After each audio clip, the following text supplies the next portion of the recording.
Sa mundo ng showbiz, may mga bituin na dumarating at umaalis, hindi palagi nasa liwanag ng entablado. Sa halip na gumawa ng malalaking anunsyo, ang ilan sa kanila ay dahan-dahang nawawala sa mata ng publiko, pinipiling mamuhay ng mas pribado at tahimik. The Philippine Showbiz List presents Pinoy celebrities na tahimik na lumayo sa showbiz. Joyce Jimenez, isa sa mga pinakasikat at pinaka-in-demand na mukha noong huling bahagi ng dekada 90, si Joyce na binansagang pantasya ng bayan. Sa kasalukuyan, siya ay naninirahan sa California at nagtatrabaho bilang isang full-time mommy blogger at isang fitness enthusiast. Beth Tamayo. Taong 2009 napapagpasyahan ni Beth na lisanin ang Pilipinas at iwan ang kanyang showbiz career at namuhay ng isang mas simpleng pamumuhay sa US. Sa kaunting perang natira sa kanya, nagsikap si Beth upang mabuhay sa Amerika kung saan ay nagtatrabaho siya bilang babysitter para sa isang pamilyang Colombian, cashier sa Victoria's Secret at waitress. Hanggang sa siya ay makapasok sa isang corporate job bilang executive assistant sa isang venture capital firm sa Menlo Park, Silicon Valley. Sa kasalukuyan, masaya siyang namumuhay kasama ang kanyang asawang si Adam Hutchinson at ang kanilang anak na si Sloane. Erich Gonzalez. Magmula nang makasal sa businessman na si Mateo Rafael Lorenzo noong March 2022, tahimik na lumayo si Erich sa showbiz at piniling mamuhay ng pribado. Kaya ganoon na lamang ang kasiyahan ng marami niyang tagahanga nang kumalat noong April 2025 ang isang larawang kuha mula sa binyag ng anak nilang si Jose Mateo. Bangs Garcia. Mula sa pagiging aktres, tahimik na tinahak ni Bangs Garcia ang isang bagong yugto ng kanyang buhay sa United Kingdom kasama ang kanyang asawa na si Lloyd Birchmore at dalawang anak. Noong July 2024, opisyal siyang naging British citizen. Hero Angeles. Kilala bilang ka-love team ni K-pop star Sandara Park, hindi nagtagal ang karera ni Hero sa showbiz. Sa mga nakaraang taon, lumabas din si Hero sa ilang palabas sa telebisyon, gaya ng Can't Buy Me Love at ilang episodes ng Maalaala Mo Kaya. Lexie Fernandez. Ang dating tween heart star ay umalis sa showbiz matapos ang kanyang huling teleserye noong 2013. Kalaunan ipinaliwanag niya ang kanyang desisyon ay bunga ng laban niya sa depression at anxiety. Sa kasalukuyan, inaasahan na nila ang kanyang non-showbiz partner na si Harry Cordingley ang kanilang unang anak. Makisig Morales. Nakilala si Makisig dahil sa pagbida niya sa teleserye na Super Ingo sa ABS-CBN noong 2006.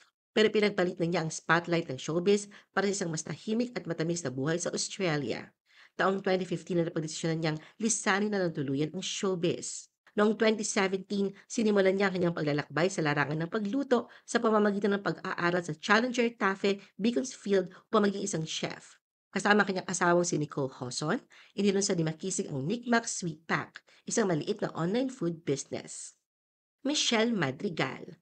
Malayo na sa kinang ng kanyang nakaraan, si Michelle ay bumuo ng panibagong makulay na yugto ng kanyang buhay sa Austin, Texas, kung saan siya namumuhay kasama ang kanyang asawang si Kevin Neal at ang kanyang anak na si Anika. Ruby Rodriguez. Taong 2021 nang lumipad patungong Amerika ang dating Eat Bulaga host upang manirahan na doon at matutukan ang pagpapagamot ng kanyang anak na si AJ na mayroong rare medical condition. Ngayon ay kasalukuyang nagtatrabaho si Ruby sa Philippine Consulate sa Los Angeles, California. Julia Clarete. Matagal-tagal na ring missing in action sa showbiz si Julia.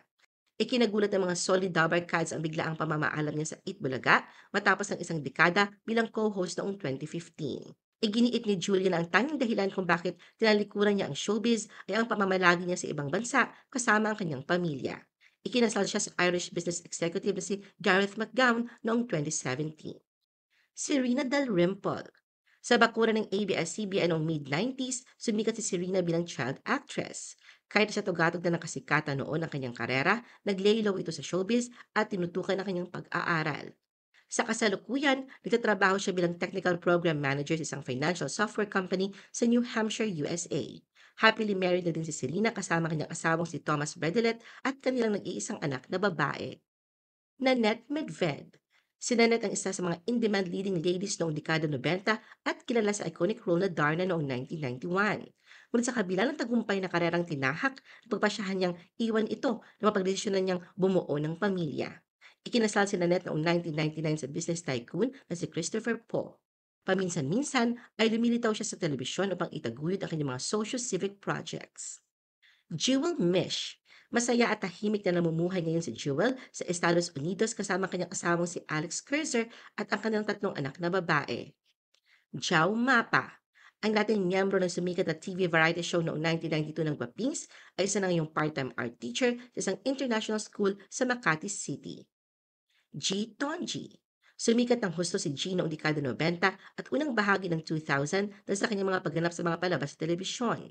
Siya ay ikinasal noong 2005 kay Tim Walters at kasunod niya nito ay unti-unting pag-iwan niya sa kanyang showbiz career. Sa kasalukuyan, aktibo si G bilang isang radio DJ at kolumnista. Goyong. Mula sa pagiging artista, nakikipag-usap na ngayon sa mga taong tinatamaan ng right of way ang property, ang dating That's My Boy ng Itbulaga na si Goyong. Sinabi ni Goyong na personal na desisyon niya na unahin noon ang pag-aaral kaysa sa showbiz nang tumungtong na siya sa kolehiyo. Krista Ranillo. Ilang buwan pagkatapos magdesisyon ang dating sexy actress na iwanan ang showbiz at pumunta sa US, pinakasalan niya kanyang childhood sweetheart na si Jefferson Nino Lim noong 2010.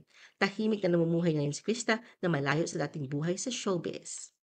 Princess Punzalan. Mula sa matagumpay na pagiging primera kontrabida, pinili ni Princess ang tahimik na buhay. Noong 2005, ikinasal siya sa kanyang American husband si Jason Field at iniwan niya kanyang showbiz career sa Pilipinas upang manirahan sa US.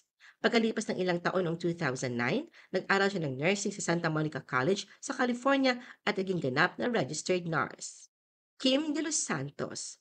Si Kim na dating Vivo artist at naging bahagi ng TGIS ay hinanap ang kanyang lugar sa labas ng showbiz. Noong September 2024, muling nakapiling niya si Angelo De Leon sa isang community event sa Pasig na naghatid ng nostalgia sa mga batang TGIS fan. Anjanette Abayari. In-demand actress si Anjanette noong dekada 90. Matatandaan noong 1999 nasangkot siya sa isang kaso ng droga sa Guam. Gayunpaman noong 2003, itinanggal na ang kaso laban sa kanya at binawi ang pagbabawal sa kanyang pagbabalik sa bansa na nagbigay daan upang muli siyang makauwi at makalapit sa kanyang pamilya at mga kaibigan sa Pilipinas. Simula noon, mas pinili ni Anjanette ang tahimik at pananampalatayang buhay malayo na sa kontrobersyang minsan ay gumambala sa kanyang karera. Kasalukuyan siya nakatira sa Los Angeles, California kasama ang kanyang asawang si Evangelist Gary Pangan at dalawa nilang anak. Nancy Castiglione. Ang commercial model, TV host at actress ay nilisan ang showbiz noong 2012. Mula noon, namumuhay na siya sa Manitoba, Canada kasama ang kanyang asawang si Richie Bautista at ang kanilang kambal na sila Mateo at Joaquin at bunso nila na si Riley Brooke.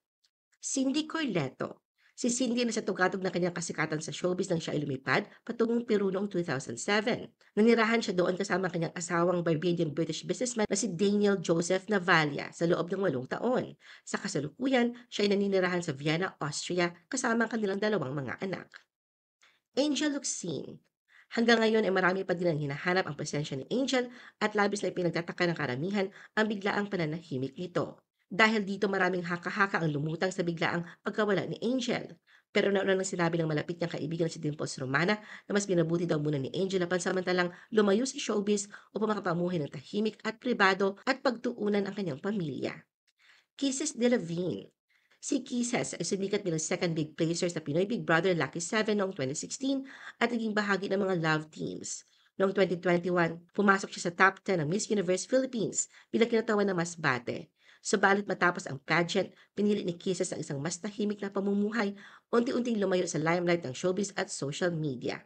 Matapos ang matagal na pananahimik ni Kisses, muling nabuhay ang kasabikan ng kanyang mga tagahanga nang siya mapansin sa isang ballet showcase sa Martha Graham School sa New York. Agad ito nag-viral online na nagdulot ng tuwa sa kanyang mga tagahanga. Ano ang masasabi mo sa video na ito? Mag-like o mag-react at huwag mahiyang mag-comment. For our YouTube viewers, huwag kalimutan mag-subscribe at i-hit ang notification button. At para sa aming Facebook viewers, mag-like at follow sa aming Facebook page para updated ka sa mga showbiz chika. Thanks for watching!